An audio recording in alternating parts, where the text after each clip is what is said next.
اللہ نے قرآن پاک میں نبی پاک علیہ السلام کی عظمتوں کا بیان فرمایا۔ یا ایھا النبی انا ارسلناک شاہدا ومبشرا ونذیرا، اے محبوب علیہ السلام ہم نے آپ کو خوشخبری دینے والا بنایا ہے، گواہ بنایا ہے، ڈر سنانے والا بنایا ہے، وداعیا الی اللہ، اور آپ کو اللہ کی جانب دعوت دینے والا بنایا، بِإِذْنِهِ اس کے حکم کے ساتھ، وَسِرَاجًا مُنِيرًا اور آپ کو چمکتا ہوا آفتاب بنایا۔ نبی پاک علیہ السلام کی ساری شانیں ہی وراء الورا ہیں، لیکن فرمایا وَدَاعِيًا إِلَى اللَّهِ، میرے محبوب صلی اللہ تعالی علیہ وسلم تمہیں اللہ کی جانب دعوت دیں گے۔ حضور داعیے الی اللہ ہیں، صحیح عقائد، صحیح نظریات۔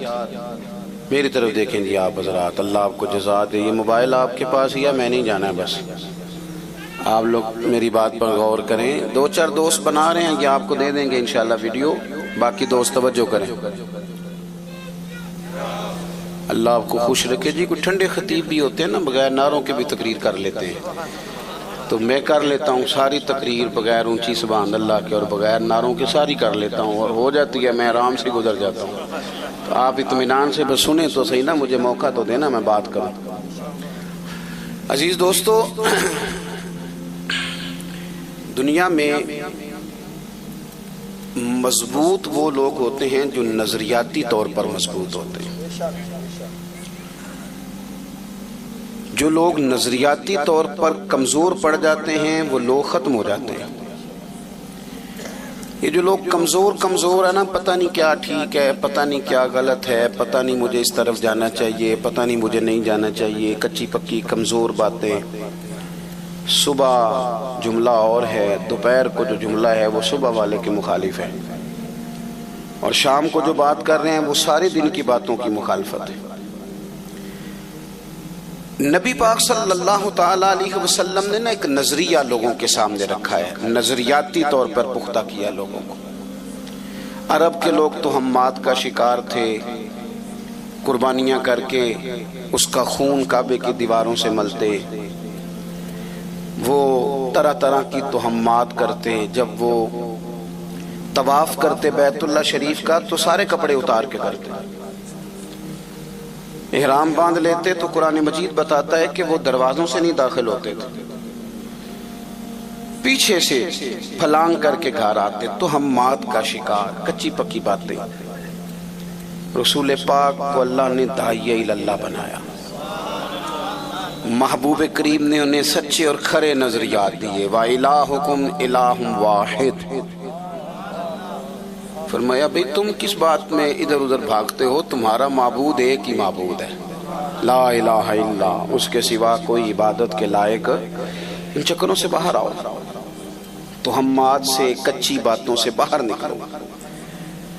اور نبی پاک صلی اللہ تعالی علیہ وسلم نے انہیں بتایا کہ اس رب کی عبادت کرو جس کا میں رسول بن کے آیا ہوں۔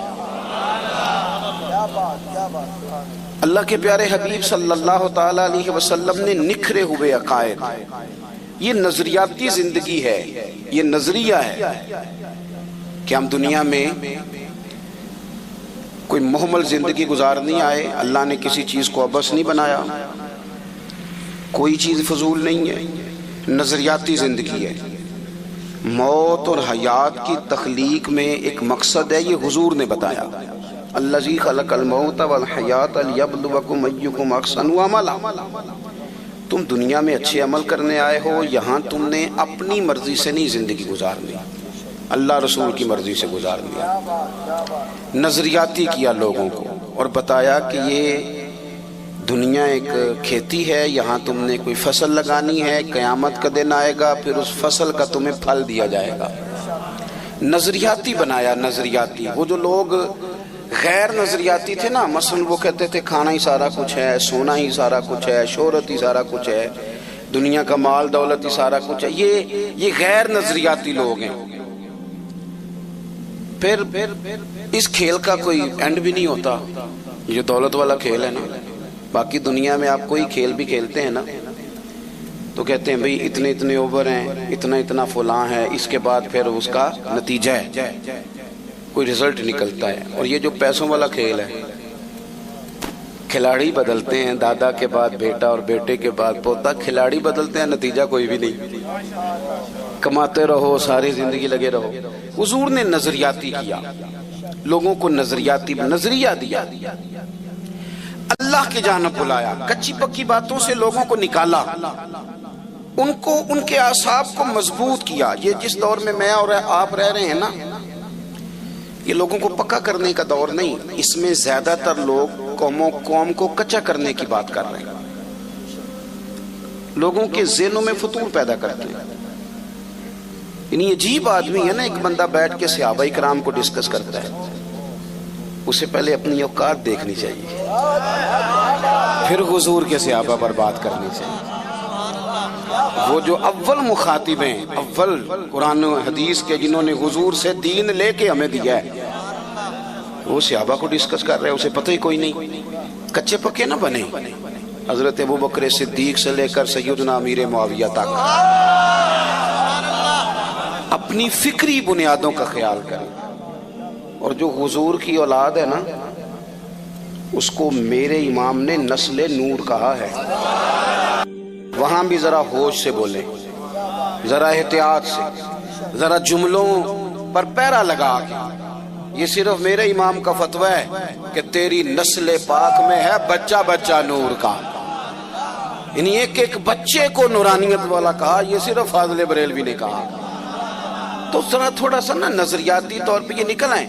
وہ ہمارے یہاں نا تقریر چمکانی ہوتی ہے نا لوگوں نے, تو سادی سادی چمکتی نہیں ہے نا جی. تو وہ پھر نا مطلب میں بھی اکثر رہتا ہوں جلسوں میں, تو میں چھوٹا آدمی ہوں, میں غور سیکھتا ہی رہتا ہوں, آپ سے بھی بڑا کوئی سیکھتا ہوں. تو میں دیکھتا ہوں وہ خطیب صاحب آئے ہیں بیچارے, حال ان کا میری طرح بڑا خستہ ہے, پر وہ بھالو چڑھا رہے ہیں, کہتے ہیں آج میں دسنا ہے صحابہ دی شان کی.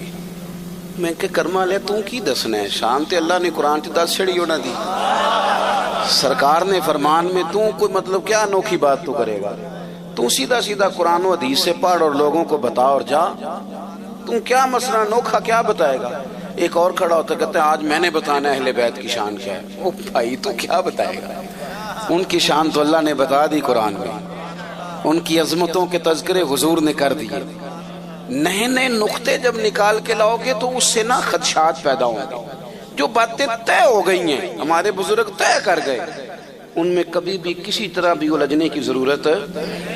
میں آپ کو بتاتا ہوں, عوام کا بھی ایک مسئلہ ہے.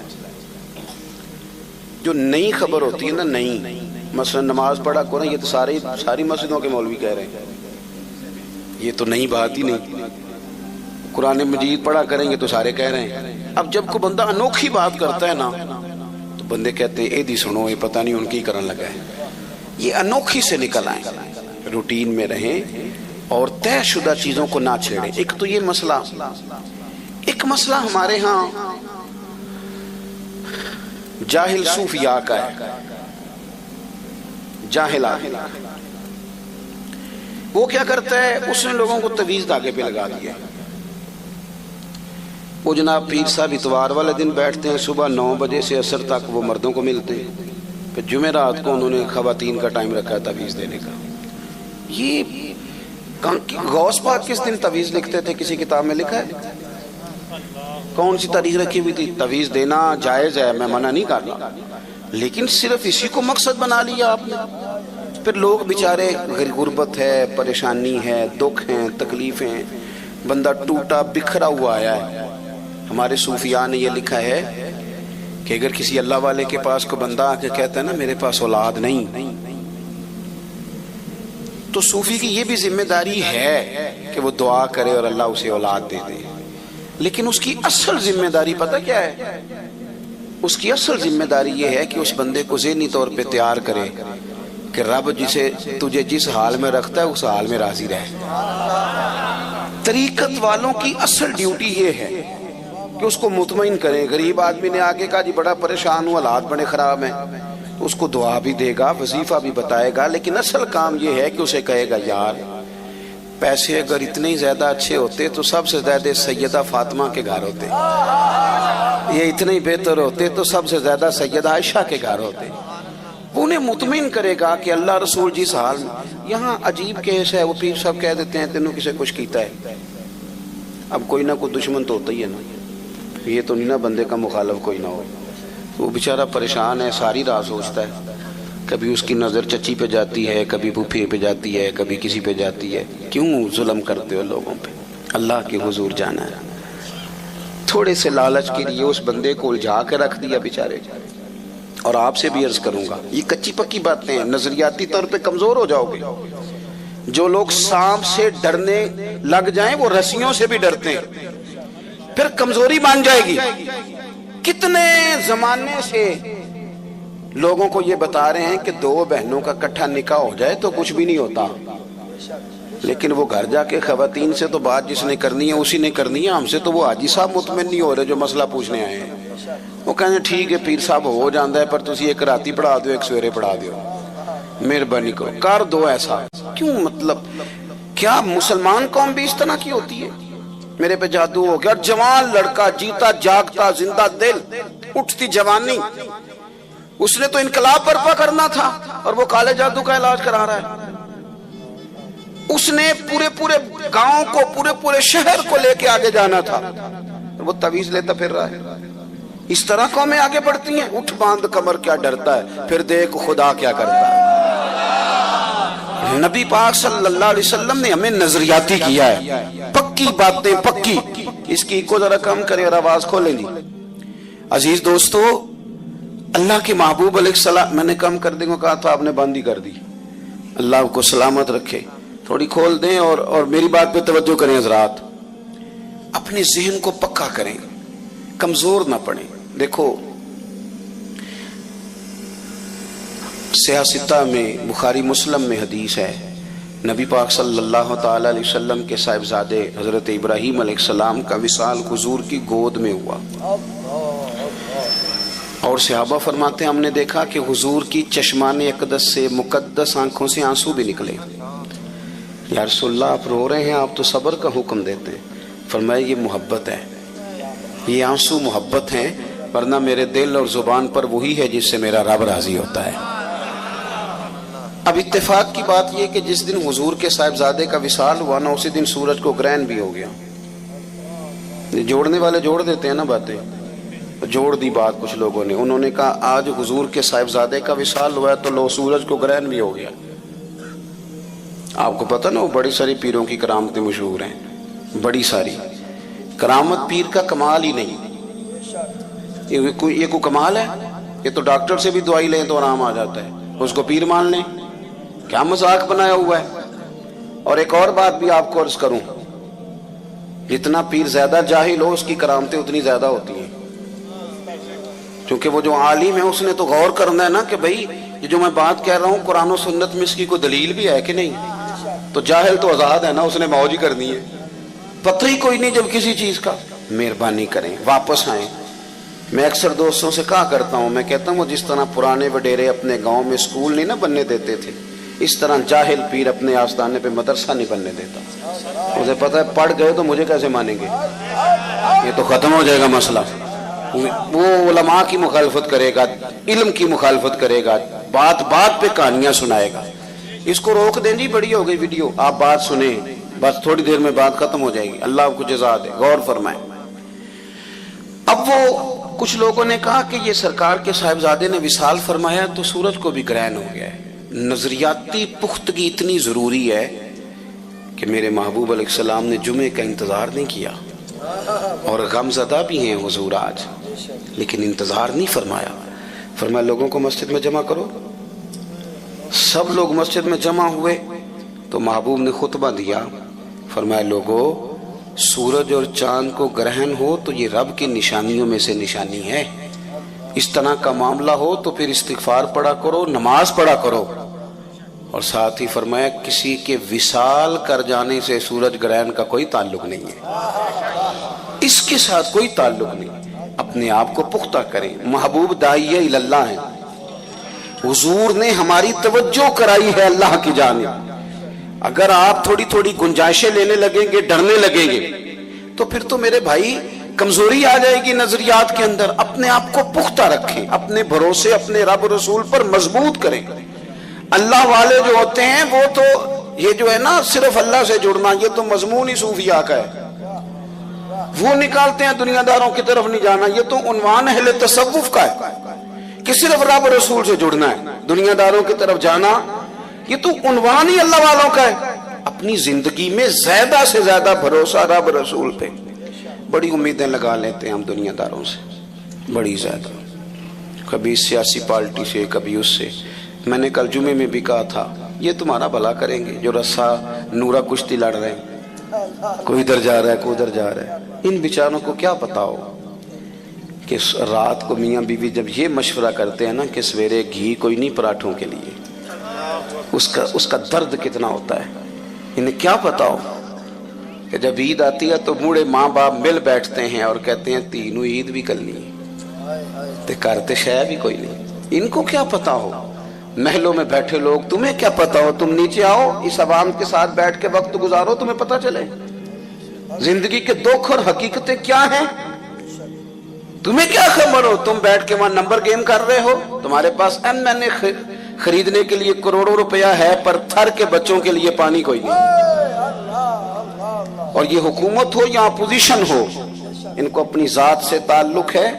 اگر انہیں تھوڑا بھی عوام کا خیال ہوتا تو اس طرح کی حرکات نہ کرتے جو آج کل یہ کر رہے ہیں. اللہ سمجھ عطا فرمائے. آمدام برسر مطلب اپنی امیدیں اللہ رسول سے. آپ نظریاتی طور پر جب دیکھیں نا کوئی چیز جب بندہ اللہ پہ چھوڑ دینا. ایک چودھری صاحب میرے دوست نے، بڑی محبت ہے، بڑے سمجھدار ہیں، اسی پنڈا چاکیدہ جی پرے آدھا بندہ ہے، وہ بڑے پنچایت کے آدمی. میں نے ان سے کہا کہ آپ بزرگ ہو گئے ہیں، اور دوست اس لیے کہہ رہا ہوں کہ میں ان کے پاس جا کے بیٹھتا ہوں، وہ بھی میرے پاس آتے ہیں، تو سیکھنے سکھانے کا تعلق ہے. میں نے کہا مجھے بتائیں کوئی فیصلہ کبھی مشکل بھی ہے کہ یار ہے پریا بڑی اوکھی ہوگی مکدی نہیں پئی. تو کہنے لگے ہاں جی. کہنے لگے پیر صاحب ہمارے پاس جو گروپ بھی آتا ہے نا وہ اپنے حق میں فیصلہ کرانا چاہتا ہے. جو بھی آتا ہے وہ بات اس طرح کی سناتا ہے کہ میں بے قصور ہوں. تو ہم پھر دیکھ لیتے ہیں کہ سمجھ آ جاتی ہے غلطی کس کی ہے. لیکن ایک بندے کا فیصلہ مشکل ہوتا ہے جو بات بھی پوری نہیں سناتا اور کہتے چودھری صاحب تہاڈا میرا تعلق ہے، تسی جنج کر چھڑو گے مینوں منظور ہے، تسی میرا مندا نہیں سوچن لگے. کہندے جڑا ساڈے تے پا دیندا ہے نا وہ کام اوکھا ہوندا ہے. پیر تے پیار بڑا کر گیا ہے. پھر کوشش کرتے ہیں اس کو کوئی رعایت مل جائے. اللہ کرے آپ کو سمجھ آئے میری بات کی.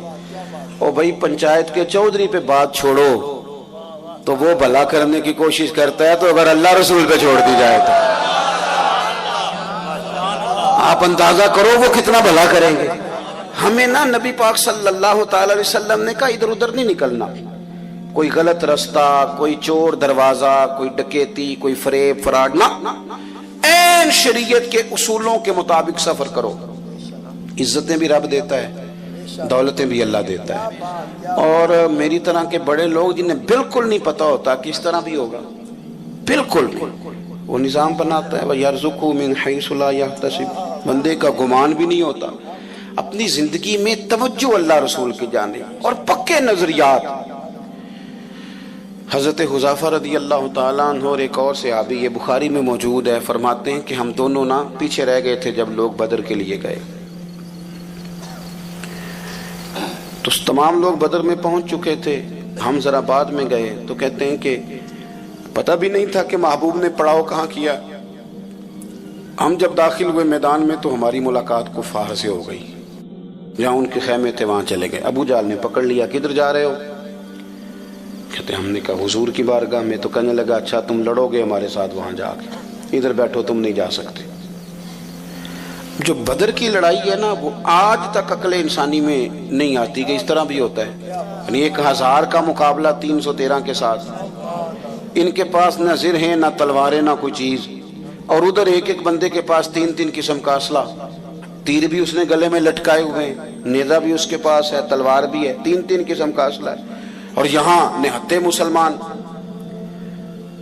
اب ایک ایک بندے کی ضرورت تھی بدر میں. یہ کہتے ہیں ابو جہل نے روک لیا اور کہا تم جا رہے ہو، جا کے ہمارے خلاف لڑو گے. فرماتے ہیں ہم نے اس سے کہا کہ ہم لڑیں گے نہیں، صرف حضور کی زیارت کریں گے. اس نے کہا پکی بات ہے، عرب کے لوگ جھوٹ نہیں بولتے. کہا پکی بات ہے. کہتے اس نے ہمیں جانے دیا. حضور کی بارگاہ میں جا کے عرض کی یا رسول اللہ صلی اللہ تعالی علیہ وسلم، اس نے ہمیں روک لیا تھا، پھر ہم نے اس کے ساتھ یہ وعدہ کیا کہ ہم لڑیں گے نہیں، تو اس نے ہمیں آنے دیا. لیکن حضور ایک ایک بندے کی ضرورت ہے، اب کرنا کیا ہے؟ تو یہ میرے محبوب کریم نے ہمیں نظریہ دیا ہے. ایسے ہی چھوٹی چھوٹی باتوں پہ کہنا مجبوری بن گئی تھی، ضرورت پڑ گئی تھی، پھر میں کیا کرتا، پھر حالات ایسے ہیں، پھر زمانے کے ساتھ بھی چلنا پڑتا ہے، کچے ہو جائیں گے آپ. اعلیٰ حضرت بریلوی رحمۃ اللہ علیہ فرماتے ہیں کہ اگر کوئی بندہ مستحب چھوڑتا ہے پھر کچھ عرصے کے بعد وہ سنت بھی چھوڑتا ہے، اور جو یہاں گنجائش تو نکالنی شروع کرتے ہیں اس کے واجبات اور فرائض کا مسئلہ بن جاتا ہے. یہ ساری چیزیں دیواریں بنتی ہیں دین کی مضبوطی کے لیے. ایک چیز سے گنجائش نکالیں گے، دلیل پکڑیں گے تو دور نکل جائے گی بات. کہتے ہیں عرض کی یا رسول اللہ صلی اللہ علیہ وسلم وعدہ تو کر لیا ہے کہ نہیں لڑیں گے، پر ایک ایک بندے کی ضرورت ہے. تو یہ حضور ہمیں نظریاتی کرتے ہیں. کریم فرمانے لگے تم نے وعدہ کیا، تم بیٹھ جاؤ، تم نہیں لڑو گے، ہمیں بندوں کی ضرورت نہیں، ہمیں اللہ کی مدد کی ضرورت ہے. رب رسول کی مدد ہمیں درکار ہونی چاہیے. بھائی اپنے آپ کو نا تھوڑا سا مضبوط کریں. زندگی میں اصول ہیں جن کی بنیادوں پہ انسان کھڑا رہ سکتا ہے، اور اگر زندگی میں اصول ہی کوئی نہیں، ضابطہ ہی کوئی نہیں، تو نیرا لباس بدل لینے سے تو کوئی نیک نہیں سمجھے گا. آپ کے ساتھ جب لوگ معاملات کریں گے، آپ کے ساتھ لین دین کریں گے، اٹھے بیٹھیں گے، تب ان کے سامنے بات کھلے گی کہ آپ فکری طور پر کتنے مضبوط ہیں. زیادہ باتیں نہیں کرنی، آپ کے ساتھ بات کو سمیٹنے لگاؤں. اللہ کے حبیب علیہ السلام ایک سفر سے واپس آ رہے تھے تو ایک جگہ آرام کر رہے تھے، تلوار درخت کے ساتھ لٹکائی تھی. ایک شخص آ گیا، اس نے وہ تلوار حضور کی اتار لی. سے آباد بن دور دور لیٹے ہوئے، اس نے وہ لٹکی ہوئی تلوار حضور کی اتار لی اور اتار کے محبوب پر تان دی تلوار. کہنے لگا بتائیے اب آپ کو کون مجھ سے بچائے گا؟ حضور آرام فرمائیں، لیکن کریم نے فرمایا ہے آنکھیں سوتی ہیں، دل میرا جاگتا رہتا ہے. محبوب نے آنکھیں کھولی. اب میں تقریر کر رہا ہوں نا تو آپ سن رہے ہیں، تم یہ بڑا سادہ سا کام ہے، آسان سا کہہ دینا سن لینا، لیکن اگر کوئی بندہ آ جائے اچانک اور ایسے پستول کر دے چاہے خالی ہو تو جو حال ہوتا ہے وہ آپ غور کر لیں کس طرح کا ہوتا ہے. چلیں ابھی بھی نہیں سمجھ آئی آپ کو، اور سادہ کرتا ہوں. یعنی رات نو چھت تے پاویں بلی پانڈے کھڑکا رہی ہوگی، چاہے وہ بلی ہو، لیکن وہ جو کیفیت ہوتی ہے نا، مطلب ہاتھ پورا موبائل کی طرف بھی نہیں جاتا بندے کا. وہ کہتا ہے کہ کوئی پتہ نہیں اب کیا بننے لگا ہے. یہ مفت کا خوف ہے.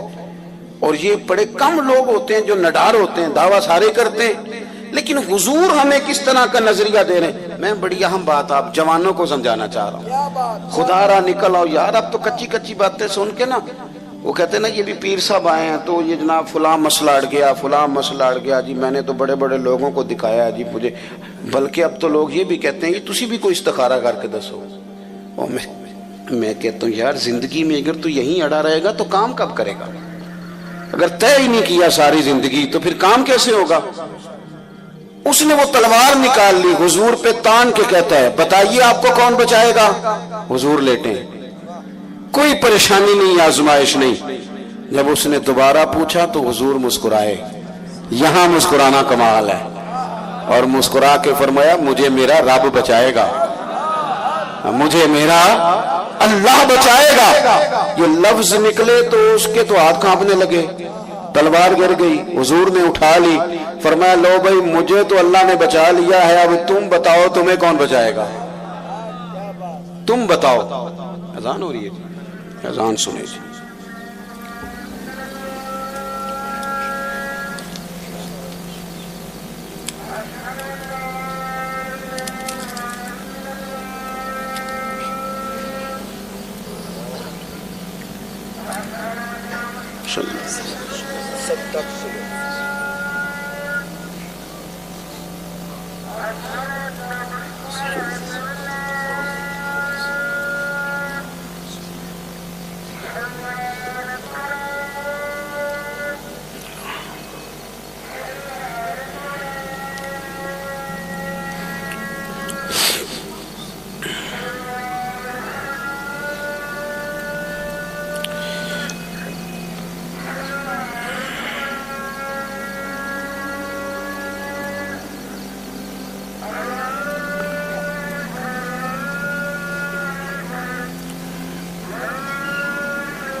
اللہم رب